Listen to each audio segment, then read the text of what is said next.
what do you mean by real interest rates? All right, I'm gonna start this one with the story because I feel this is a really important topic for business owners to understand, right? Sometimes like the lens you use to look at something makes a massive difference. And I'll give you an example. If you're running your business and you're just obsessed with revenue, right? It's easy to chase that, optimize for that, only to then realize, hang on, this profit thing's really important, or free cash flow is really important. Right, so the lens we look at something makes a massive difference in the results we get and also what actions we take. So last week, and I put this in the email, if you're not on the newsletter already, please make sure you do jump on because I think it will be very helpful. I share other insights on there. I was contacted by someone who was basically looking at fire saling a property. Right, they're going, right, my rates are going up. The cash flow I'm looking at this property has like becoming really, really thin. I'm getting worried. Rates are going to go up further. Like, I think I should sell this right now. And so the idea being that the lens they were looking through is just, well, the bank charges me this amount of interest and the rent I get from this property every week is this, and that numbers are getting too thin. I don't like it. I'm getting ready to sell. Yep. Yeah. So, and I can understand for a lot of people who invest for cash flow, right? That is a lens we often use. But when we, again, just use that example, if we get one-dimensional and fixated on one thing, we can miss the other opportunities and things that had played. Now, the next thing I'll mention is this person had also, this property had gone up in value. Like the appreciation on this property was like pretty good. Like in the last year, it's done what most of the country has done and was about 20%. Yeah. So they've made this really good capital gain. And I'm like, well, if you look at those multiple layers, there's still really wins to had here. But this is the most important one, and this is the one I want to bring up from here, and is the concept of real interest rates. Okay, so the way I think about it and what's really important to understand here, see what I did there? I was going to say, you've done it twice, and I just keep loving it every time you say it. Impressed. Is the idea is that if the bank's charging you, let's say 5% as an interest rate, but the inflation rate is 10%, well, the debt is eroding faster than the bank can charge you interest. So you're actually gaining quite substantially in that example, 5% per year. So if you've got $1 million of debt and the inflation rate is 10%, it's eroding $100,000 a year, and the bank's only charging you $50,000 in interest at 5%, well, you just made 50 grand. Yep. Like you actually have gained substantially, you just can't see it. It's not tangible in the same way that rent is tangible. And that's what I think makes property a really interesting asset class when inflation is there because of the use of debt. Yep. So I think it's a fascinating topic. Now, I started to explain some of these concepts without giving financial advice, I will say, at all to this person, and said, like, maybe you want to look at this instead of just looking at cash flow or just looking at revenue. Yep. Maybe like layer in all these dynamics and see if you still feel the same way about this, because maybe you think about it differently now. And after going through that, this person's like, I didn't understand this game. Yep. I didn't understand this is what's happening. And I was like, well, this is one of the really interesting things. I try to say really as much as I can because we're on real. Dude, I'm for it. I should have a counter. But the point being is that in this type of environment, these are the things we need to start to consider.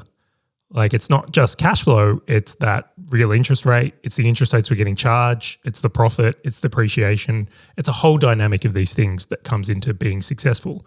And I think different asset classes do differently in times of inflation versus times of deflation. And all of this coming together is where we need to develop that full stack of skills so we're not one-dimensional, which is why I wanted to bring it up on this topic. Now, I know you've prepared some maths and an example, Grant, so I'd love you to like break this one down so people can make it a bit more tangible. So let's walk through it without this turning into like an economics and finance, like accounting sort of lesson. So the first one we'll talk about is like that bank interest rate, which if you ever hear someone talk about like a nominal interest rate, that it's the exact same thing. It's like, what are you paying for the debt? So if you walk into a bank and get $1 million worth of debt at say 5%, because I can't do maths, that's going to be the most basic I could got. So over just 12 months, and you can apply 10 years and all that kind of stuff. So just over 1 year, you'll pay 5% on that $1 million, which is about 50 grand. That's correct. What most people will look and see. And logical, makes sense. That's what it's costing you as dollars. when we factor in the real interest rates, and I'm going to use your example, Charlie, if we borrow $1 million and the interest rate is 5%, so the exact same example we're just walking through, but the inflation rate was 10%, now the difference is actually less. So if you take the $1 million and add a -5, so 5% minus the 10% inflation, it's actually down to 950,000. Yeah, so there was $100,000 of the debt eroded in inflation, $50,000 in interest costs. So this is actually a $50,000 purchasing power increase in that example. Exactly. And I think that is the point that I think everybody just needs to think about when it comes to this. But can I add something on top? Of course, please? You can. Right. So what happens in year 2 if the debt is the same, 5%, the inflation rate is the same, but isn't it interesting that the debt stays fixed and the inflation compounds? Yep. That is like one of the powers of, even if you just look at a short term of 1 year or 12 months and just go, wow, that's powerful. But then if you apply the 10 years on top of it and you actually go, okay, now I'm getting this concept that you and I have spoken about before, which is like the deflating debt away. Can I throw an example in on this? Of course you can. This is that, like, that 10 years is like when we look back at our parents and say, well, they bought a house for $100,000. Yep. Like that's how we're going to feel about $1 million 10 years from now. Yep. Like it's becoming normalized. Like the idea of being a millionaire when I was a kid was like huge. Yep. Now I almost think of like you need to be a millionaire just to get by. Well, correct. Like I remember, so my family grew up in Gippsland, and like houses were like 100,000, 200,000. And now in the town that my parents live, like there are places for millions. And I'm just like, it's an hour and a half away from the city. Like what are we, and it's not near like a coastal town and things like that. And I'm just like, this is weird. This is a property market is my initial knee-jerk reaction. It's like, well, no, this is now the norm. This is, and it's only going to get worse and worse and worse and worse. Well, it's actually, I shouldn't say worse. It's just going to get higher because of inflation. Like it's just going to move up. It's a normal part of the economy. Yeah. It's not a good or bad thing like inflation is. We actually need it, believe it or not. You need a little bit of inflation to keep an economy growing. It's interesting in itself, but let's not go there. So the key message that I really want people to understand is like, even if it's a 0% inflation, which by the way, we're very, very, very far away from that. Never happened. Never happened. Your point around that, okay, well, you've still got a 5% interest rate, 0% inflation. And then, great, so you're paying the 5%, which in our $1 million example is $50,000. The appreciation of the property because of demands in the market and all those kind of things is still going to, hopefully, as long as you bought in the right place, right time, etc., offset that debt side anyway. But the target inflation rate for most governments is what, 2.5%, 3% or something. So it's not like it's going to be at 0% for a very long period of time anyway. All right, I do need to unpack that further. This is, I think, very important here. One is like there will absolutely be years that are disinflationary. Yep. It has happened, but you kind of need to zoom out. It's not 1 year I'm worried about or 5 even. It's like what's going to happen over 50. Yep. And my belief, especially when you look at central banks have a target inflation rate of 3%, yep.